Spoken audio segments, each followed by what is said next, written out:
Use It or Lose It, where I help you keep food out of the landfill and get every penny out of your food dollar. Well, today is a grand experiment. I bought some wonton wrappers on spec, and boy, did they have to go. So today is the day. My community had a lovely barbecue meal, and the choices were brisket or chicken. There was some brisket left over, about a half a pound, which I agreed to take. And I thought, what to do with that wonderful smoked barbecued brisket? I'm going to make what we lovingly call Jewish wontons. The official name is Kreplach.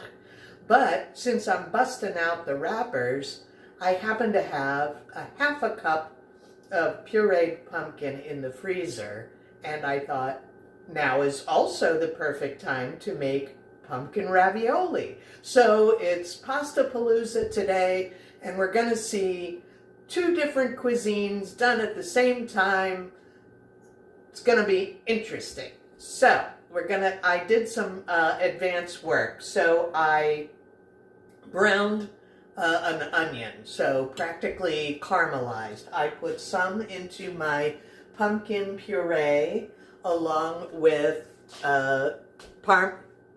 grated Parmesan, some thyme, salt, and that's about it. So it still seems a little wet, but we're gonna, forge ahead, because you don't want the guts to be too wet, because otherwise your wrappers are going to separate and fall apart, and who wants that?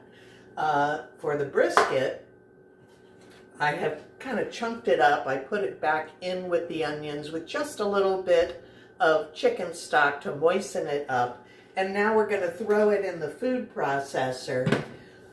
Some recipes say that it should be ground up into a paste. Some say shredded.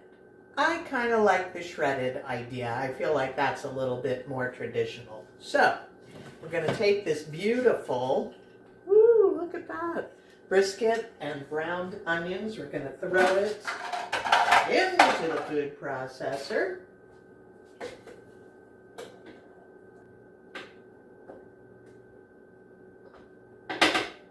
Okay, that's that.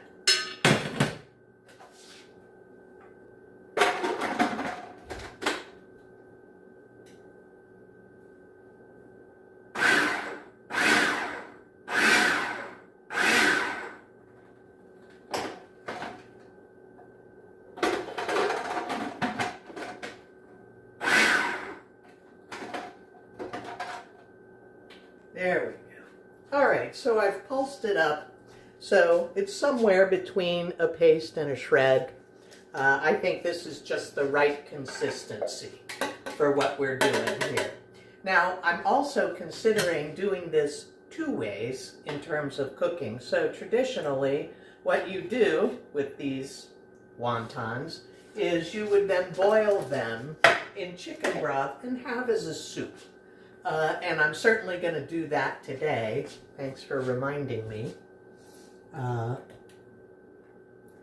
Kind of get our broth simmering while we do this. But also, you can bake them until they're crispy. So then you can eat them like as a little appetizer, or you can also add broth and enjoy them that way. So we'll see about that. Okay, so you only need about a teaspoon per wrapper, and hey, guess what? A melon baller is exactly the right tool for this process, because you want a nice little round portion to drop on there. So let me just give this a little stir. Okay. And we're going to start laying out our wrappers. So here's what a wonton wrapper looks like. You can see why this is the shortcut for ravioli. So all we're going to do, we're going to lay out a bunch of them. And I have a pan ready. Oh, and you want to work on parchment paper so they don't get stuck to whatever it is you're working on. Like if you were thinking, oh, I can do this on a cutting board. No, you need an intermediate layer. Whew. Stuck together. Well, I'm going to make a couple so you can see the method, and then I will come back when I have everything all assembled and we're ready for the next phase. So what you do is you take your little melon baller, you get a teaspoon of stuff, you put that right in the middle.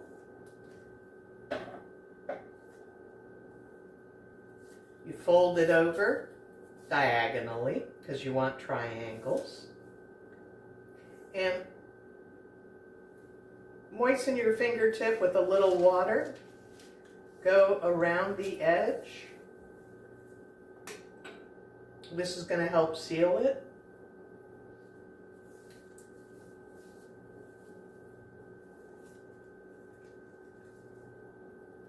Make sure you get a good seal because you don't want that stuff coming out.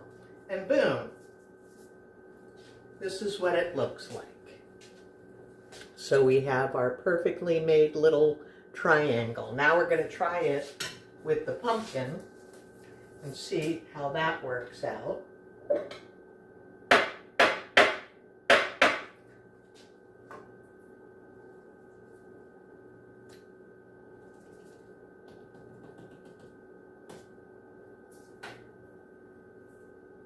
You can also use an egg wash to seal the edges, but water works just fine.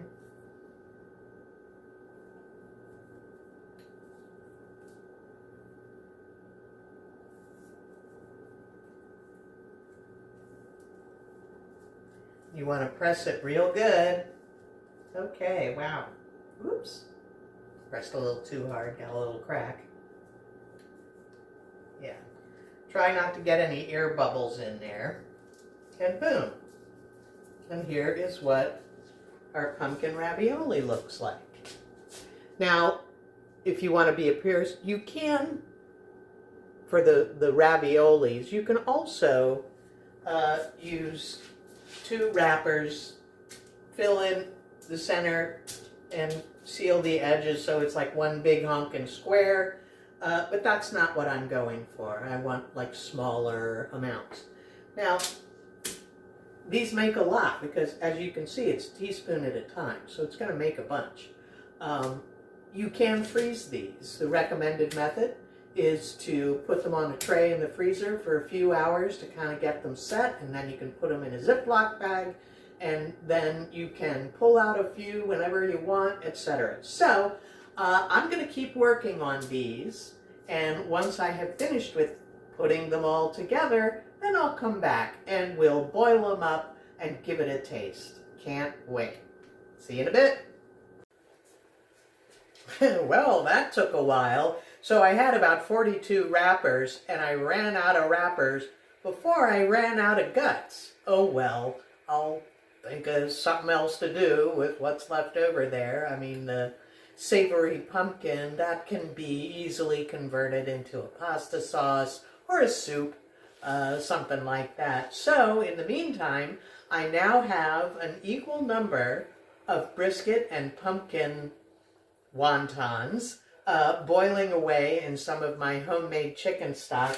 Here's the finished product. You can see where I kind of, got it all going on there. You kind of do an assembly line thing, and it moves pretty quickly. I probably should have had a damp tea towel covering the ones that were already sealed, because the first ones were a bit dried out, and of course that can be a concern when boiling. But they seem to be holding up pretty well. When you're boiling it directly in your broth, 3 to 5 minutes. You can also just boil them in water and then add them to a chicken soup, or, whatever kind of soup you want to put it into. We're going to let that cook away. Well, they've been boiling for about 5 minutes or so. The objective there is to make sure that the pasta is cooked, that the wrappers are cooked, because we've already cooked the insides. So you just want to make sure that the wrappers are fully cooked and the insides are warmed through. So I'm going to see if I can manage to get one of each. They kind of become anonymous once they're cooked, but we'll give it our best shot. Oh, that's definitely a pumpkin one. Oh, and that's a brisket. Okay. I'm really curious about the pumpkin. I know the brisket is going to be awesome, but I want to see what this pumpkin tastes like.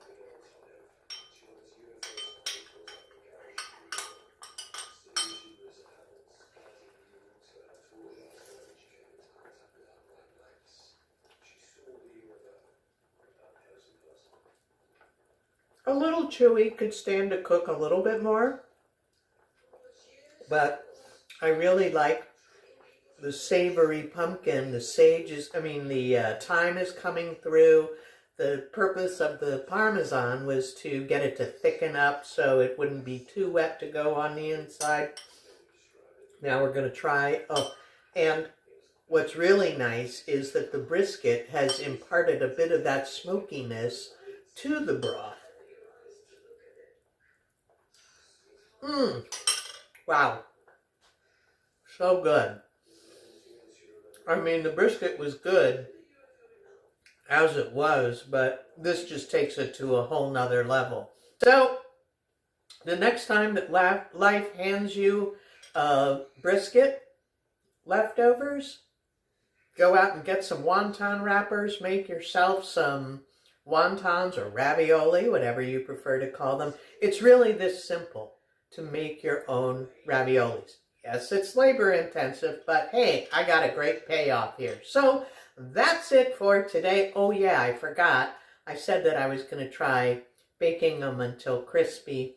I'll do that as a separate video because you've been sufficiently patient. So I'll see you in a little while on the next video. Bye.